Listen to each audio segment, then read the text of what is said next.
guys, welcome back to my channel.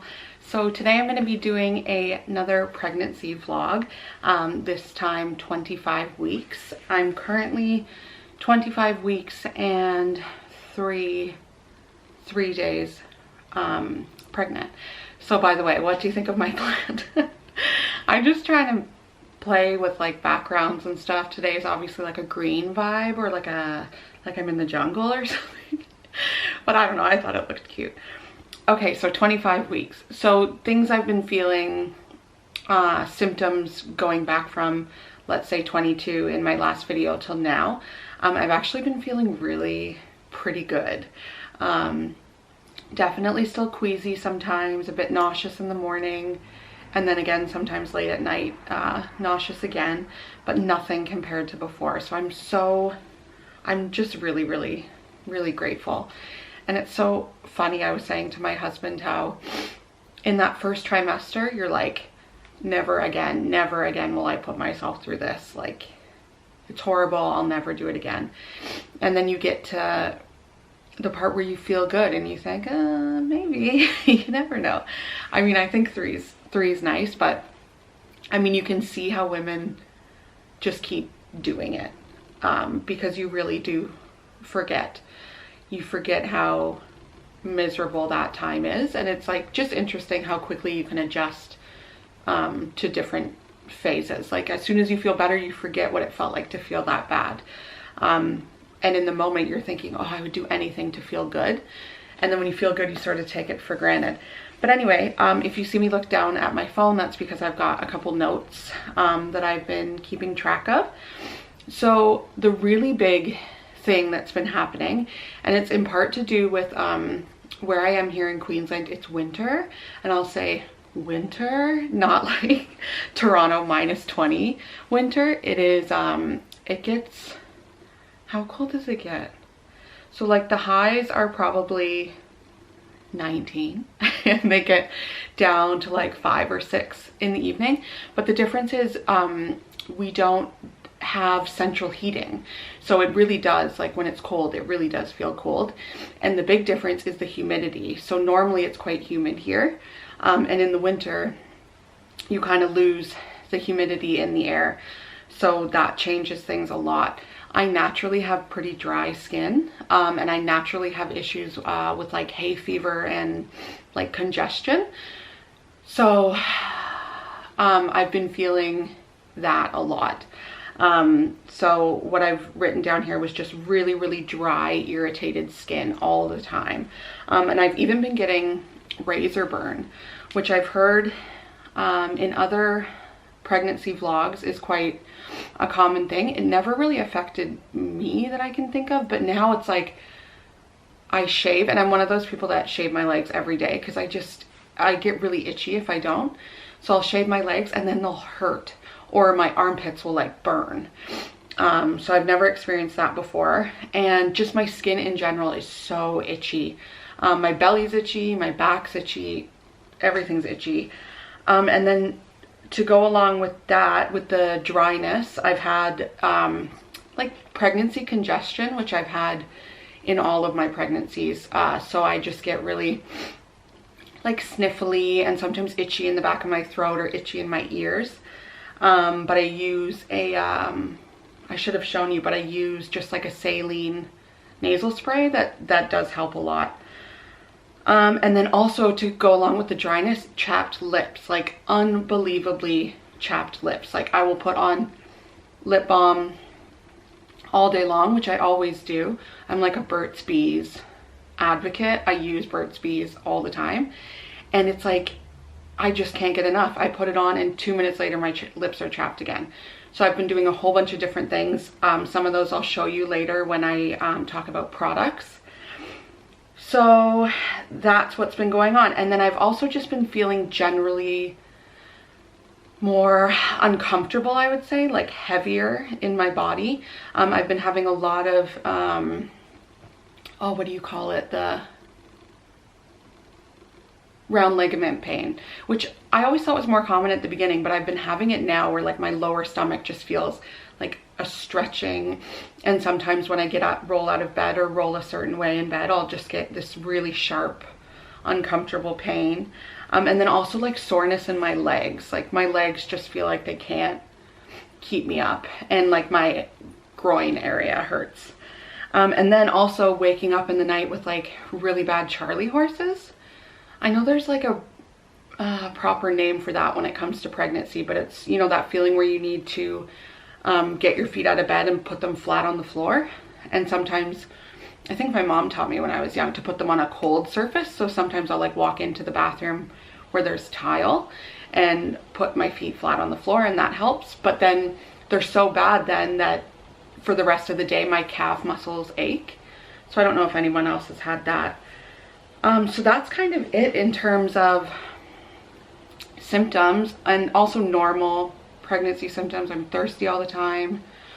I still get a bit dizzy at times. So I think it's all honestly to do with hydration. It's like I just cannot stay hydrated enough, even though I drink so much water, do so much to stay hydrated. It just never seems to be enough.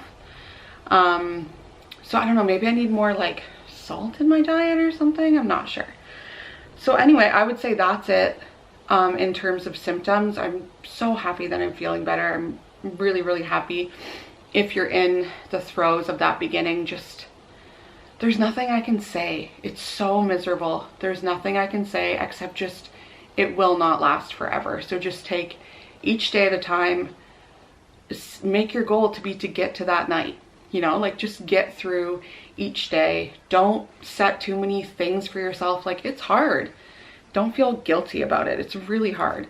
So if you can, if you are lucky enough to not have to, you know, go to the office all day, and likely with COVID right now, you're not anyway, just get through the day.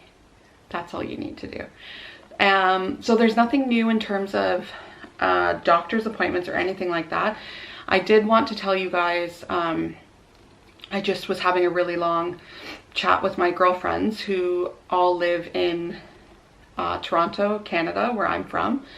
2 of them have newborns and 1 is pregnant. And we were just talking about, you know, the difference in the way hospitals are dealing with things and stuff like that.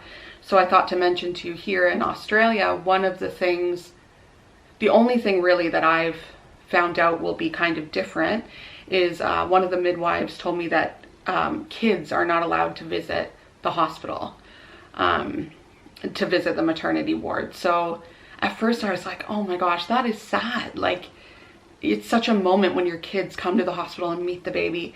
And then when I got thinking about it, you know, like with Jacob, we only stayed 1 night. So with this baby, I would imagine it will be the same.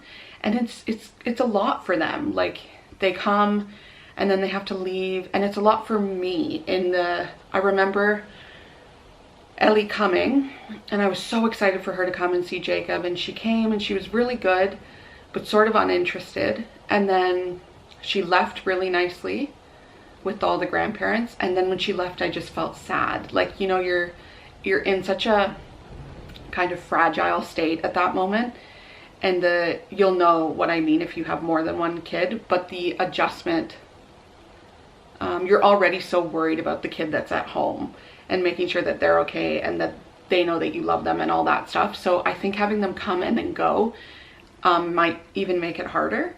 So they will just have to meet their baby brother or sister when we come home, which will likely only be 24 hours, if that. I know a lot of people here leave like real quick, like 6 hours after they deliver the baby. Sam and I've always kind of liked the hospital experience. Like, it's just a bit of a, after the horrible part, of course, it's quiet, you know, like it's just you and your husband and the baby, and no toddlers to worry about. Somebody brings you food. Like, in my opinion, it's sort of a nice time to like just process what's just happened and just really be in the moment and be in love with your partner and all that kind of thing.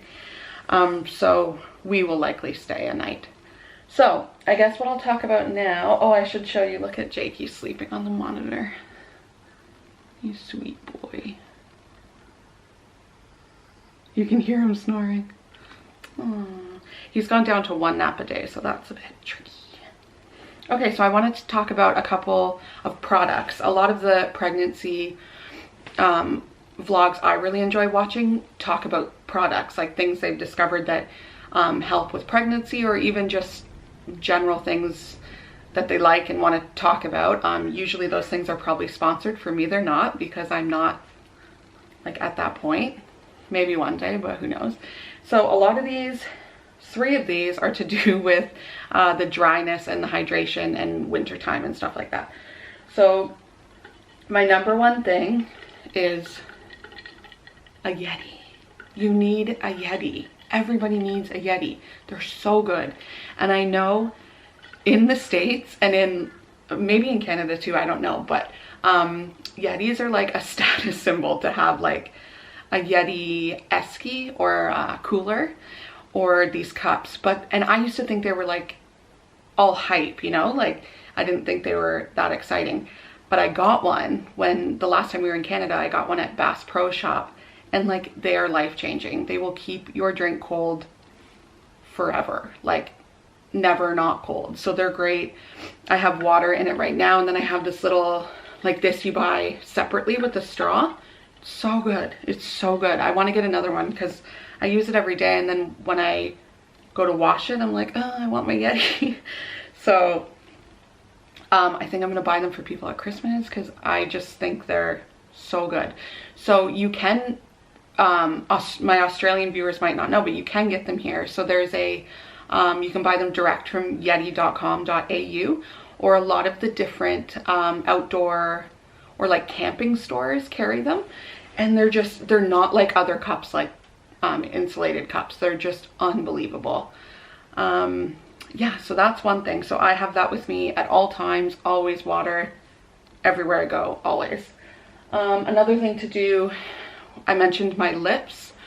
So this is, you've probably seen this is pretty popular. It's called Laneige Sleeping Care Lip Sleeping Mask, and I have it in grapefruit.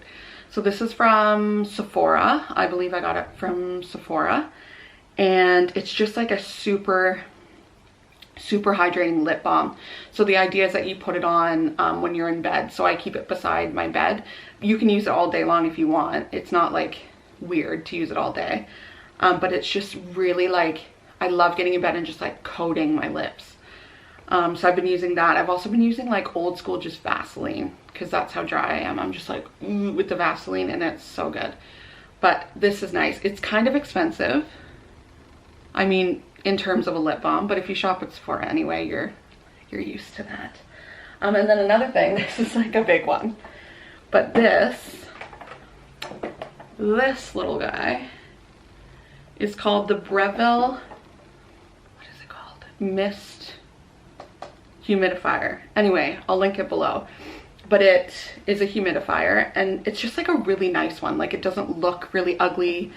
And it can give hot or cold air. I always do cold, even though it's winter, it just feels nicer.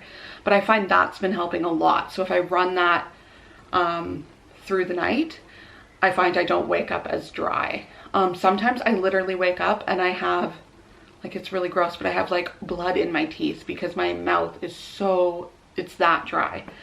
So that thing has been brilliant.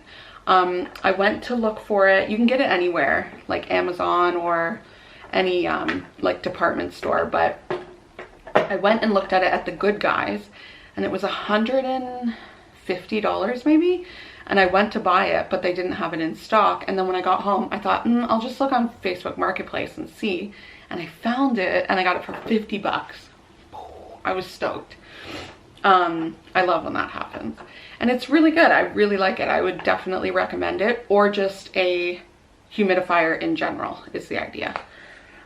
So yeah, those 3 things have been helping me with the dryness. This book I want to show you, it's so good. So this book is called The Book You Wish Your Parents Had Read, and then in brackets it says, and your children will be glad that you did, and it's by Philippa Perry.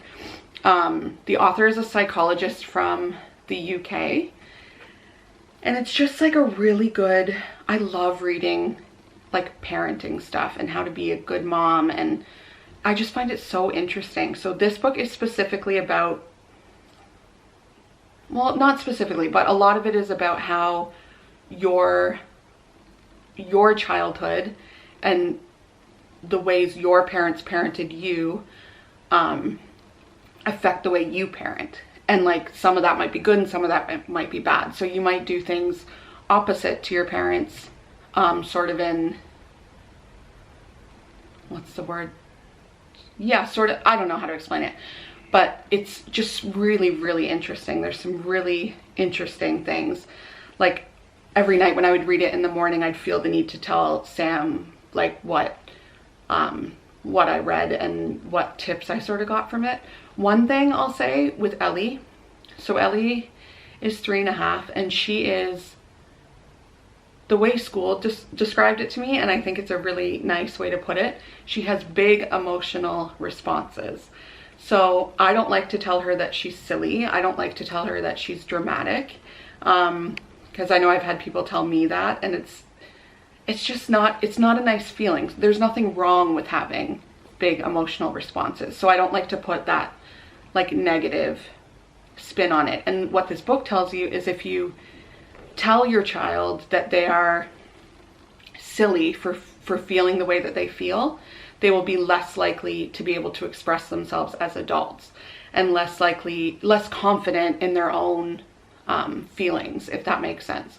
So more likely to let people push them around or just be less confident in themselves. So I thought that was super interesting. And another thing that I got is when Ellie's having one of her big emotional responses, sometimes I've realized I just hug her, like in the middle of her having a tantrum. I'll just hold her, and sometimes the I don't know, I guess just the physical, she just wants to feel me and to feel safe, and I just hug her and it works. She calms down and she gets over whatever it is. So anyway, this book, it's so good. Like, I would really, really recommend it if you have kids, especially toddlers. I think it really kind of pertains to toddlers. And if you have ones like me who are very high energy and very smart and creative, therefore their minds are always going, it's a really, really good book. So I kind of went on a tangent there. The last thing I want to show you is this. See this shirt I'm wearing? It is so cute, and it comes with these shorts. They look huge. It comes with these shorts. I think it is cotton. I want to say it's 100% cotton. Oh, I can't find the tag now. Anyway, so it's just like a lounge set. It's long sleeves. It's like super oversized. And it's from a brand here in Australia called the Lullaby Club.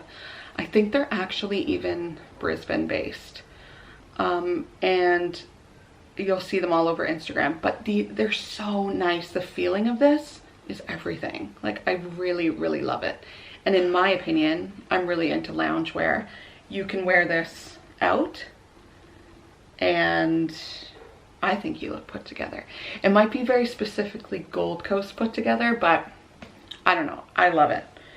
And the set, I think the set in total is about $100, but worth it in my opinion. Very, very high quality. And just for reference, I'm wearing a medium/large. I initially ordered a large slash extra large, and it was quite big actually. So I would say size down, and I'm pregnant, so keep that in mind. I'm normally like a 14, sometimes even a 16, depending, I guess, on the day. So I think that's it for 25 weeks pregnant.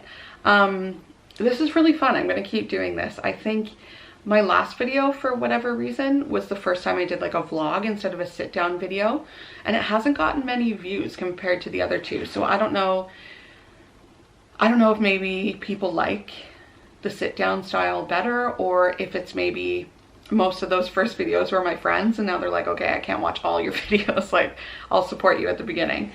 I'm not sure, but I'm gonna keep doing it either way. And I also thought every end of every pregnancy update, I want to mention to you another, like, just shout out another mom vlogger that I'm really into watching, because I know maybe a lot of people watching this are watching it because you know me, but you're not really into YouTube or like other mommy vloggers. So I thought each time maybe I would shout somebody out and maybe they would shout me out back, because I know like some of these women, it would be like the turning point of my channel. It would make other people come and watch, and that would be really cool. But also just because I love them. So the first one I want to mention is Tara Henderson. She lives in Texas in the States, and she has 3 little kids, and she's pregnant with her 4th. And it's kind of like a similar story to mine. Like, it wasn't a planned pregnancy, but anyway, she does really great videos. She's a really good mom. She's really chill and has like I don't know, I just like the way she speaks to her children, and her like parenting style I really like. So anyway, I'll link her below, so every time I'll mention somebody and maybe you guys can check them out. So I think that's it. Please don't forget to like the video, and even more importantly, subscribe, so then you know every time I upload. And I guess that's it. I'll see you guys later. Bye.